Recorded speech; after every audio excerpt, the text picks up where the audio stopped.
नतीजे मिल रहे हैं और जिस तरह से नतीजे मिल रहे हैं, एग्जिट पोल वाली स्थिति पूरी तरह से बदली हुई नजर आ रही है। हमारे साथ गेस्ट पैनल लगातार जुड़ा हुआ है। अविनाश कल्ला वरिष्ठ पत्रकार हैं, शिपाल शक्तावत जी हमारे सीनियर एडिटर और अलका गुर्जर जी बीजेपी का प्रतिनिधित्व कर रही हैं। मैं अलका जी, शिपाल जी आपका स्वागत करता हूं और साथ ही मेरी सहयोगी अनीता भी मेरे साथ जुड़ रही है। अनीता जुड़ चुकी है और वो लगातार अपडेट हमको दे रही है, उस जगह से अपडेट दे रही है। आपको बता दें कि लाइव रिजल्ट हब ऐसी व्यवस्था की गई जैसे कि पूरे हिंदुस्तान में इस तरह की व्यवस्था नहीं की गई। रियल टाइम में हम आपको जो है जनादेश बता रहे हैं और फिलहाल लाइव रिजल्ट हब से अनीता जुड़ी हुई हैं और चलते हैं उनके पास और जानते हैं वहां का हाल।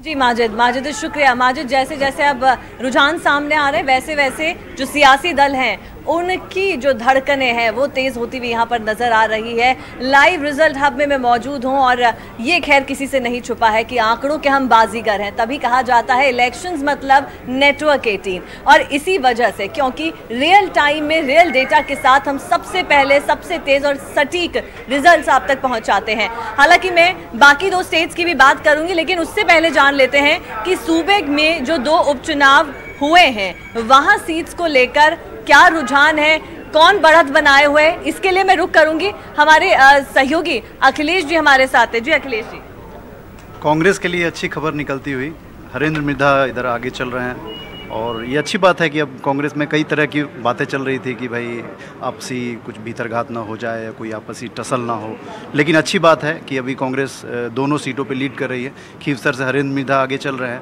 मंडावा से रीटा चौधरी आगे चल रही है। रीटा चौधरी तकरीबन 5 राउंड में तकरीबन 10,000 सीटों से 10,000 वोट से आगे चल रही है, तो अच्छी बात है कांग्रेस के लिए। अब चुनाव उनको उपचुनाव उसमें जाना है, निकाय चुनाव में जाना है आगे। हाँ देखिए स्वप्निल, निकाय चुनाव सामने है और ऐसे में हालांकि अभी रिजल्ट सामने नहीं, ये रुझान है, लीड कर रही है कांग्रेस दोनों ही सीट्स पर, जहां की बहुत बड़ा दाव यहां पर कांग्रेस ने खेला है क्योंकि यहां पर सिर्फ सीटों की लड़ाई नहीं है, यहां पर दोनों ही सीटों पे 2 बड़े परिवार हैं जो आमने सामने है। बात खीवसर की कर ले, मिर्धा परिवार है, बेनीवाल परिवार सामने है। उसके अलावा अगर बात हम यहाँ पर की जाए, अगर मंडावा की हम बात करें तो रीटा चौधरी के सामने सुशीला सांगड़ा है जो कि पहले कांग्रेस में ही थी और कुछ ही वक्त पहले बीजेपी उन्होंने ज्वाइन किया है और हालांकि बहुत बड़ी और कांटे की टक्कर इसे माना जा रहा था। कांग्रेस यहाँ पर लीड बनाई हुई है। मेरे और भी सहयोगी हैं हमारे साथ, किस तरह से रट काम करता है, किस तरह से रिजल्ट आ रहे हैं, उसके बारे में हम जानकारी लेंगे। मेरे सहयोगी हैं आशुतोष, अभी क्या कहा जा रहा है हरियाणा की अगर हम बात करें, हरियाणा में कौन बढ़त बनाए हुए है, क्या रुझान कहते हैं? हरियाणा की 90 की 90 सीटों पर अब क्या कहते हैं जो रुझान है, स्थिति जो स्पष्ट हो चुकी है और सबसे बड़ी बात जो है कि दोनों ही पार्टियां त्रिशंकु विधानसभा की स्थिति यहाँ पे देखी जा रही है।